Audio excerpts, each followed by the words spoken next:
Welcome to this explainer. Today we look at a big surprise in the world of tea. We call it the Matcha Mystery. People are buying more matcha than ever before, but famous tea farms are closing down.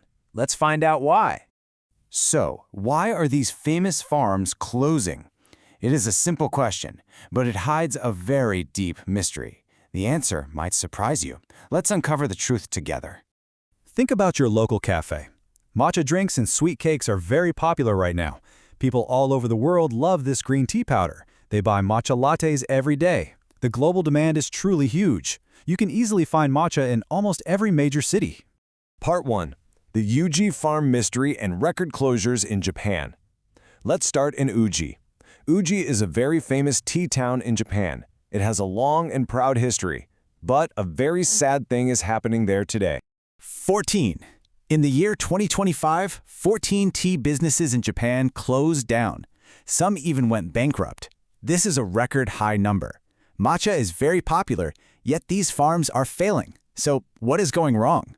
The age of the farmers is a major problem. The average Japanese tea farmer is almost 70 years old. These older farmers do heavy work every single day.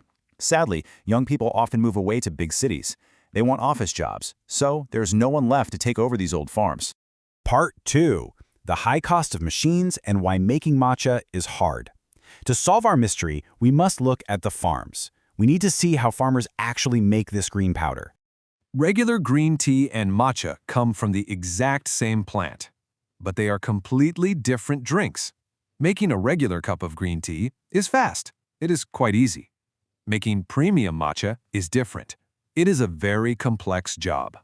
170%. The price of the raw matcha leaves went up 170%. This happened in just one single year.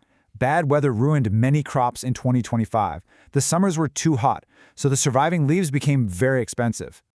Making good matcha takes 3 exact steps. First, farmers cover the plants. They use dark shade nets to block the sun. Second, they pick the leaves and dry them in special ovens. Third, they grind the dry leaves into powder. They must use heavy stone mills for this. It takes a lot of time and very hard work. Here is the main problem. Small farms do not have the money for these steps. They cannot buy the huge dark shade nets. They cannot pay for the expensive ovens. They cannot buy the heavy stone mills. Only large and wealthy farms have the money to make matcha. Part 3. Less regular green tea, which is a surprising side effect.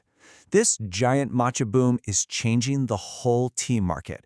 It changes things in ways you might not expect. Many farmers want to make more money, so they change their business. They completely stop making regular green tea. Instead, they only grow raw leaves for matcha. Matcha sells for much more money. It is a very smart business choice for the farmers. 20%. Many farmers stop making regular green tea. Because of this, the supply of regular green tea went down, so the price of a normal cup of green tea went up. It went up by 20%. Now everyone must pay more money for their daily tea. Part 4. The giant Chinese farms and a powerful new rival.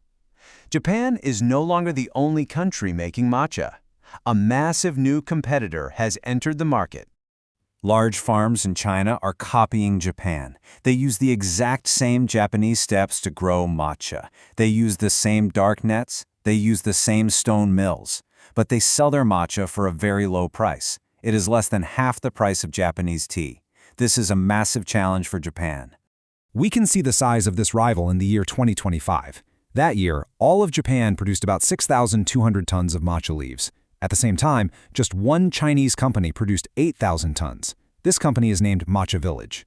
One single Chinese company made more tea than the entire country of Japan. Wang Yuchun is the boss of Matcha Village. He feels very confident about his business. He says, "We export to dozens of countries, and we have already found buyers in Japan. They make cheap tea, and they successfully sell it straight to the people in Japan." Part 5. What happens next?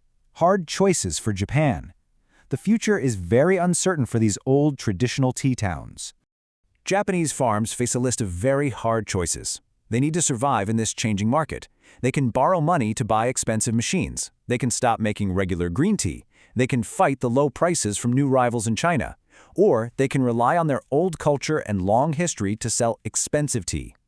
We end this explainer with a final question. What will people choose? Will the world buy cheap tea from China? Or will they pay more money for the old culture of Japan? Please think about this deep mystery the next time you drink a cup of matcha.